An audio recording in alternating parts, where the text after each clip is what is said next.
Mania de dietas. Essa é uma prática constante entre as pessoas e celebridades que buscam um método rápido de emagrecimento. As novidades aparecem a todo instante. Dieta de Beverly Hills permite só frutas em 10 dias. A do tipo sanguíneo com carne liberada para quem tem o fator O. A do Dr. Atkins, que controla carboidratos, e mais recentemente a Dukan, que tem como principal característica a falta de carboidratos. A lista é extensa. Dietas da lua, do abacaxi, das cores, e os resultados prometidos são ainda mais milagrosos. Olá, o programa Ponto de Encontro, que está entrando no ar, tem como tema as dietas, verdades e mitos. E se o desejo é entrar em forma urgente, pronto, razão mais que suficiente para sermos seduzidos por uma delas. As nossas convidadas para discutir o tema estão no estúdio: Mila Pontes Ramos Cunha, endocrinologista, e Sônia Maria Ferreira Silva, professora da Faculdade de Nutrição da PUC Campinas.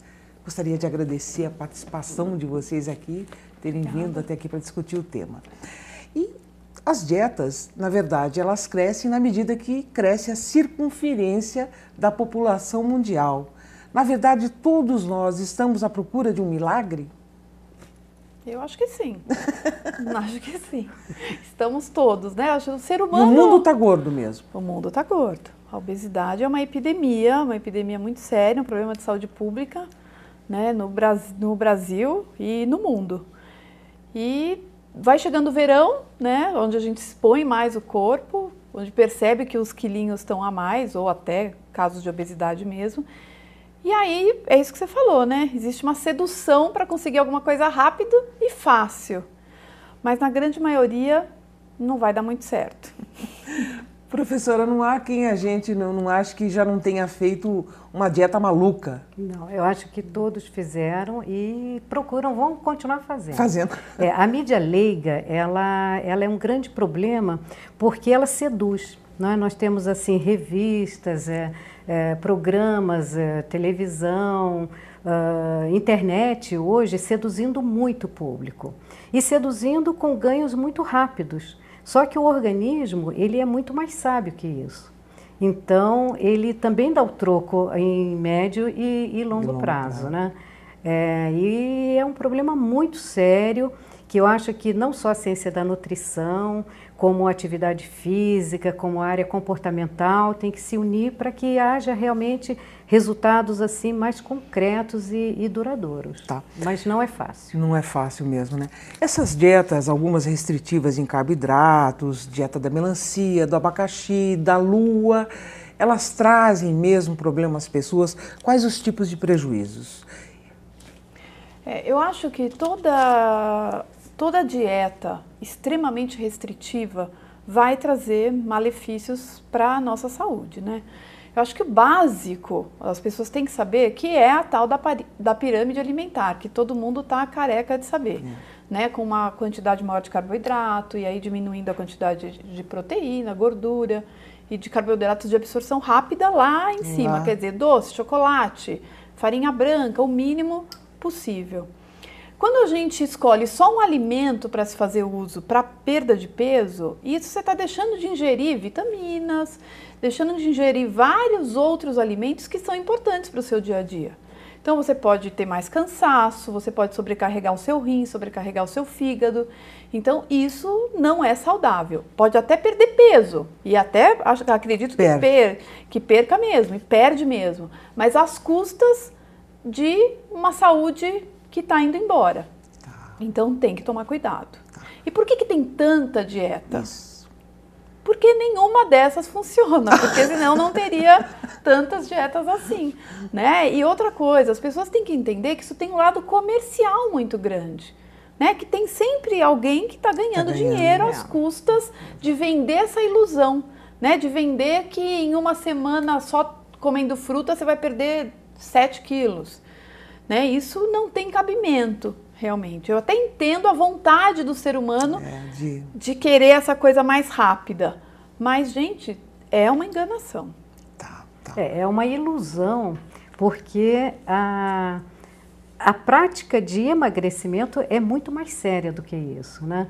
Você tem o seu organismo durante todo aquele tempo levando a hábitos inadequados e deixando isso como no dia a dia facilitado pelo hábito inadequado. De repente, de uma hora para outra, vem uma propaganda que diz: elimine 4 quilos por semana, enxugue, vire barriga tanquinho em tanto tempo. Então, é ilusório, né? É ilusório, não é fácil. Eu acho que é uma disposição do organismo, junto com a atividade física, realmente mudar hábitos e perceber que a natureza ela vai dar o troco em curto, médio ou longo prazo. Em curto prazo, o organismo vai emagrecer. Essa dieta, por exemplo, de um só alimento, o organismo vai ficar carente de macronutrientes, de carboidrato, de proteínas, de gordura, e isso vai causar muita fadiga. Outras dietas que você acha que vai fazer menção, elas também sobrecarregam o organismo em determinadas funções que trazem um troco para o organismo que não é aquilo que justifique a perda inicial tão rápida, perda de peso. Então vou aproveitar já que a professora tocou nesse assunto para que vocês façam uma avaliação para nós de duas dietas, a do Vigilantes do Peso e a da Meta Real. Qual que é a avaliação? Então, eu acho que são dietas válidas. São, né? São sim, elas tendem a fazer... seguir a pirâmide alimentar, né, levando em conta todos os alimentos na dieta desse indivíduo, não são extremamente restritivas e nem faz restrição de alimentos. Então é um estímulo, eu acho que é muito mais o modelo de estar junto, enfrentando aquele problema, né, e com uma dieta balanceada. Então não é ruim, não. Essas, na verdade, têm base científica? Olha, o que eu vejo é assim, deixou de ser uma dieta da moda, passou a ser um programa com fases, né? Primeira, segunda, terceira e quarta fase, chegando ao ganho, à perda rápida de peso, mas chegando até uma fase de manutenção. Então, são dietas que se aproximam muito mais das recomendações para uma alimentação saudável, com algumas sutilezas. Por exemplo, todas elas colocam a atividade física como fator fundamental para essa continuidade da perda de peso. Outra coisa é que eu acho muito interessante quando essas dietas falam, esses programas, né, falam o seguinte, que o programa a pessoa passa a ter um emagrecimento solidário e não solitário. Então, isso nos sugere também que um obeso deveria ter um acompanhamento de um endocrinologista, de um nutricionista clínico, para que tenha assim a cobertura dele continuar saudável nessas diversas fases, né, que o organismo passa.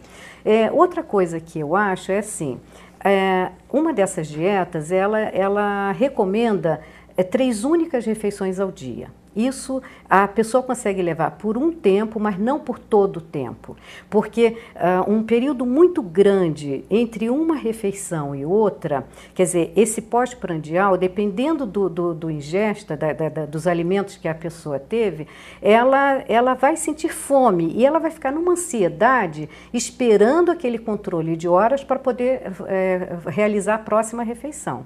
Então, esse é um dado que em médio e longo prazo a pessoa acaba não seguindo. Tá. Agora, por exemplo, prejudica tanto eu ficar mais do que 3 horas sem comer, se não é por exemplo, da minha personalidade, ficar toda hora beliscando?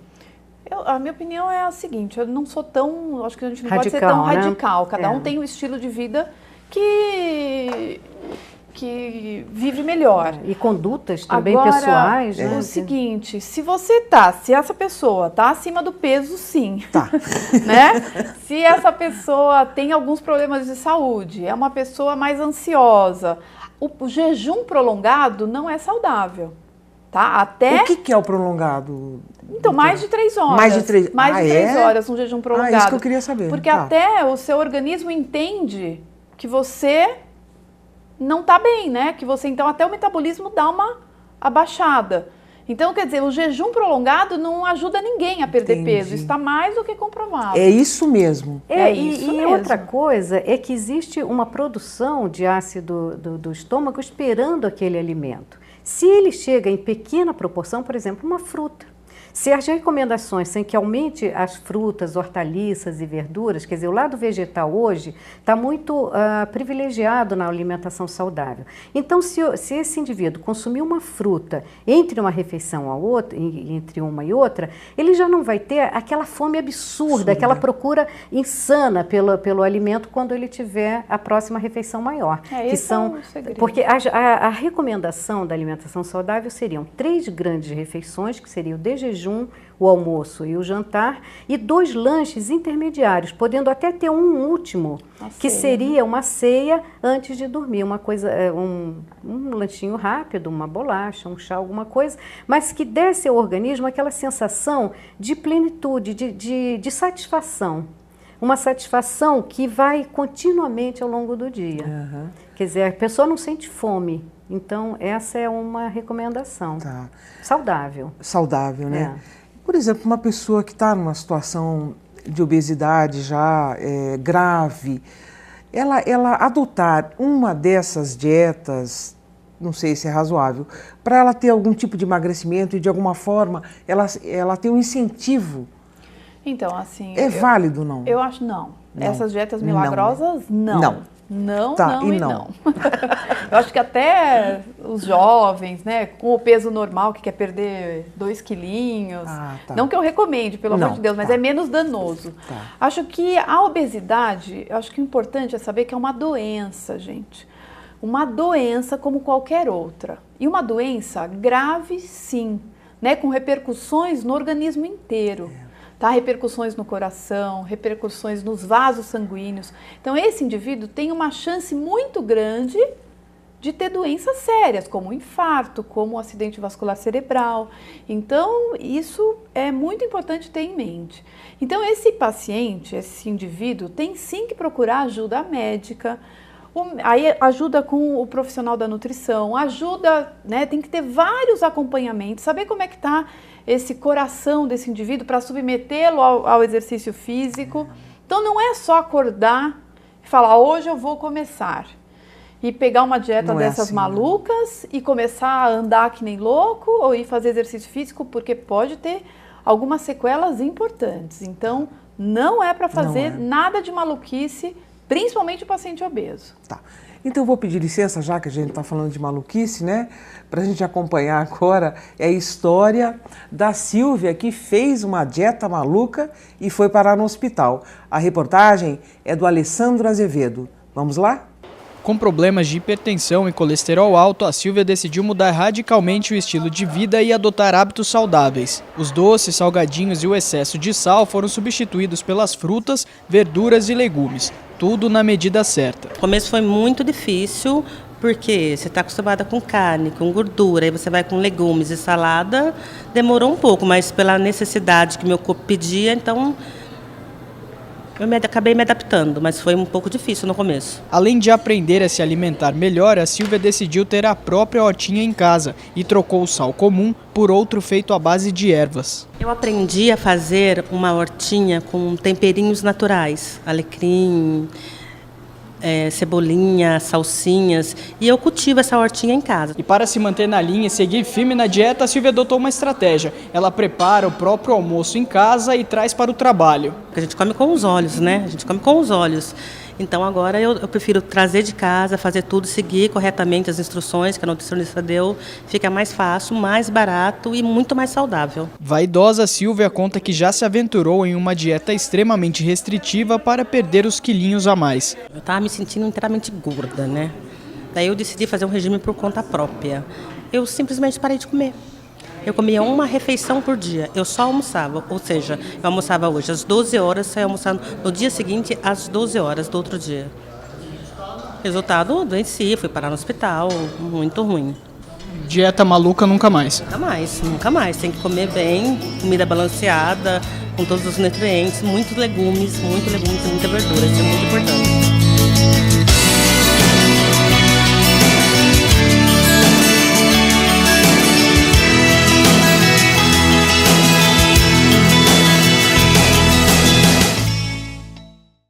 Silvia hoje é um exemplo, mas eu gostaria que vocês fizessem uma avaliação dessa doideira que ela fez, que era só almoçar, né? Então, a primeira coisa, eu acho que é o fracionamento no dia. A pessoa, o indivíduo tem que continuar consumindo o café da manhã, um lanche, o almoço, um outro lanche, o jantar e uma pequena ceia se quiser. Mas, além disso, a primeira doideira que acontece é o corte do carboidrato. E do carboidrato complexo, né? Ele deixa de comer tudo o complexo... o carboidrato complexo são os cereais. Tá. Então, a estratégia não é cortar o carboidrato, é a estratégia de, ao invés do carboidrato beneficiado, por exemplo, consumir entre o arroz branco e o arroz integral, preferir o arroz integral. Tá. Entre o pão branco e o pão integral, preferir o pão integral. Pelo menos alguns dias na semana, não precisa nada muito radical, mas pelo menos alguns dias na semana. E se adaptando ao alimento mais integral.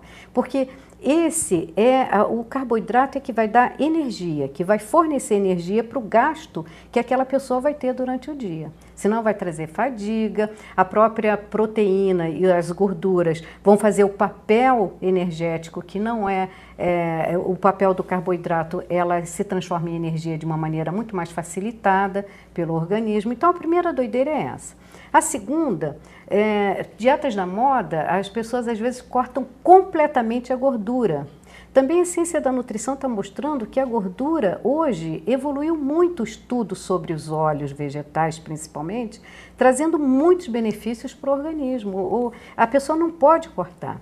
E as proteínas numa quantidade adequada também. Então, todos os macronutrientes, aqueles que se traduzem em caloria para o organismo, tem que continuar. Tem que continuar. É óbvio que numa quantidade menor, mas em qualidade e harmonia tem que continuar.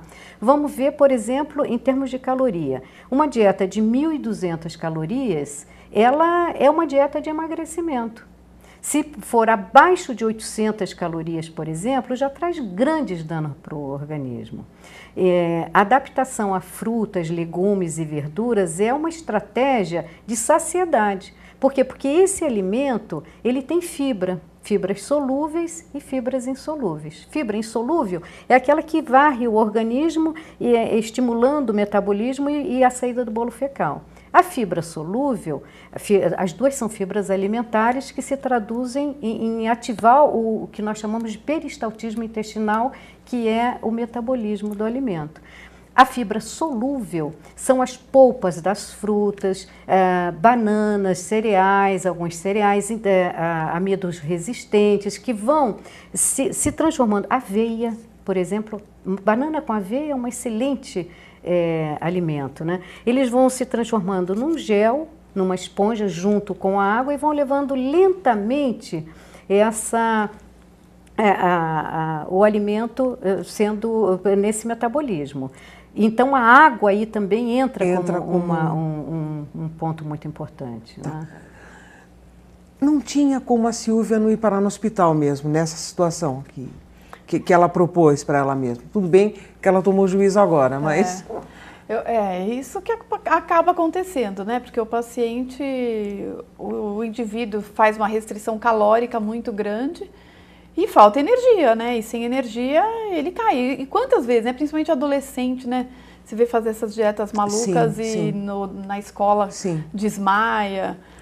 Mas eu acho que, assim, o que eu acho que é interessante para a gente falar é toda vez que o indivíduo se motivar em querer melhorar essa parte alimentar dele, que ele inicie, sim, né? Inicie o movimento para melhorar, né? Então vai atrás de um médico, procura uma ajuda, faça seus exames, procure um nutricionista para te ajudar. Então, quer dizer, rápido não vai ser, né? Não vai ser nunca.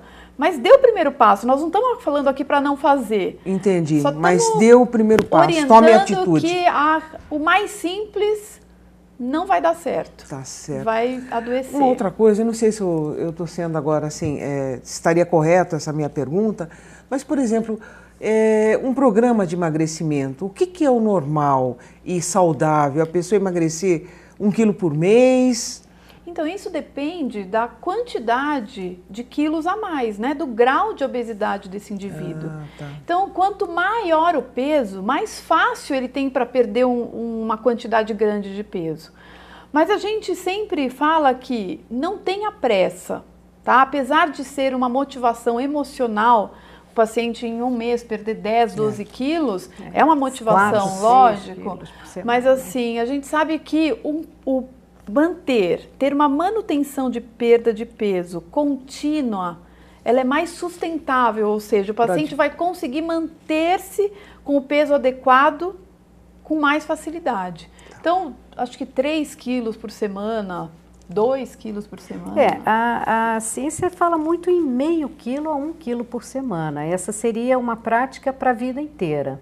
Para a vida inteira? Para a vida inteira. E aí, a motivação eu acho muito importante. Eu acho que um acompanhamento psicológico do desvio da atenção para aquele alimento, para o prazer que o alimento traz, hoje está sendo assim...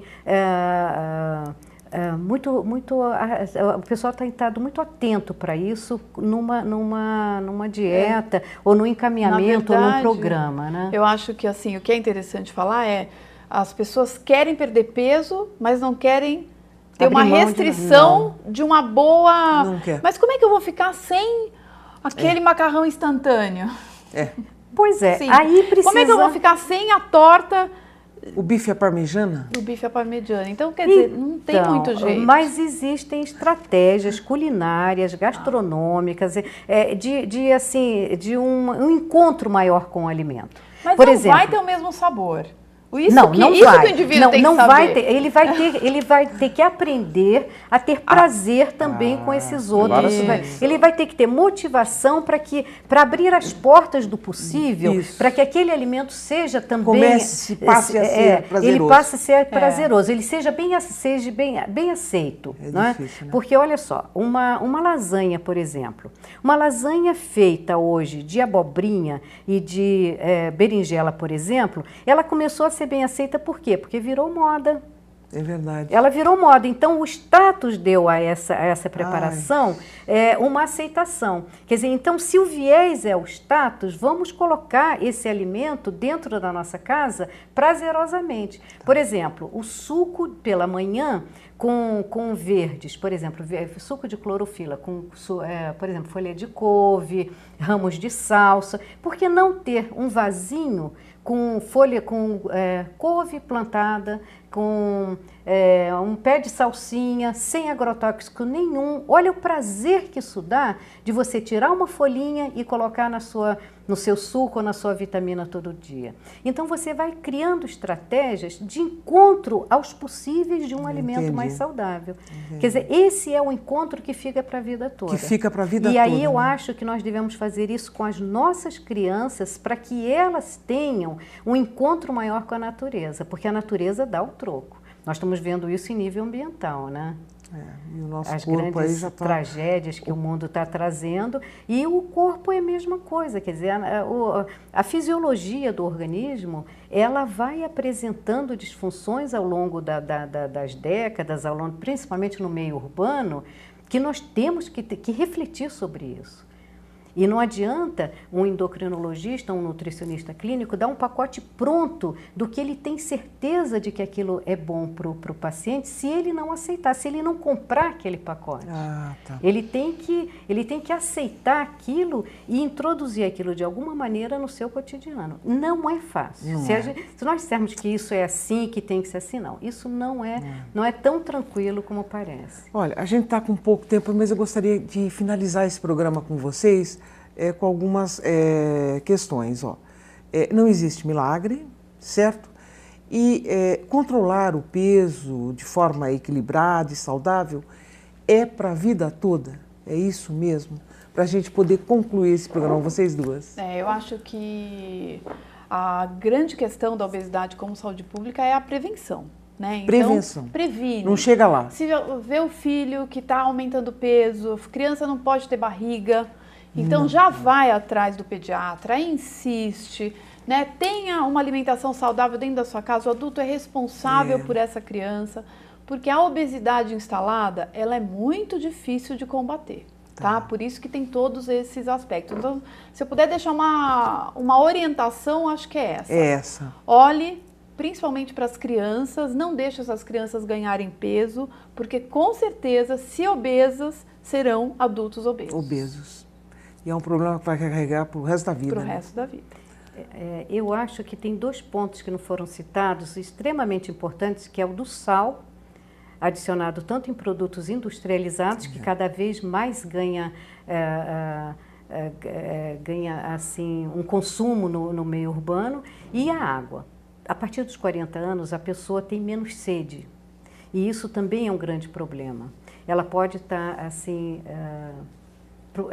trazendo problemas futuros por falta de água e por um alimento muito intenso na qualidade do produto industrializado. Então, voltar mais para produtos naturais, quer dizer, ter uma alimentação mais natural, com menos sal, principalmente, por exemplo, o arroz e o feijão. É o alimento do dia a dia, vamos colocar menos sal. Tirar o sal da mesa, o salheiro da mesa, que é o sal de adição. Sim, que é aquele então, que fica. Então isso também vai trazer, vai diminuir, não é, problemas de hipertensão, problemas que vêm junto com a obesidade. Eu acho que e voltar-se com uma alimentação com mais fibra, não é? Fibra alimentar. Tá certo. Mila, Sônia, eu agradeço a participação de vocês aqui, essa troca de ideias, essa contribuição para esse nosso tema. Tá? Obrigada. Muito obrigada mesmo. Não se esgota, mas não se esgota, é verdade, muito mesmo. Obrigada mesmo. E a gente fica por aqui. Até o nosso próximo encontro. Até lá.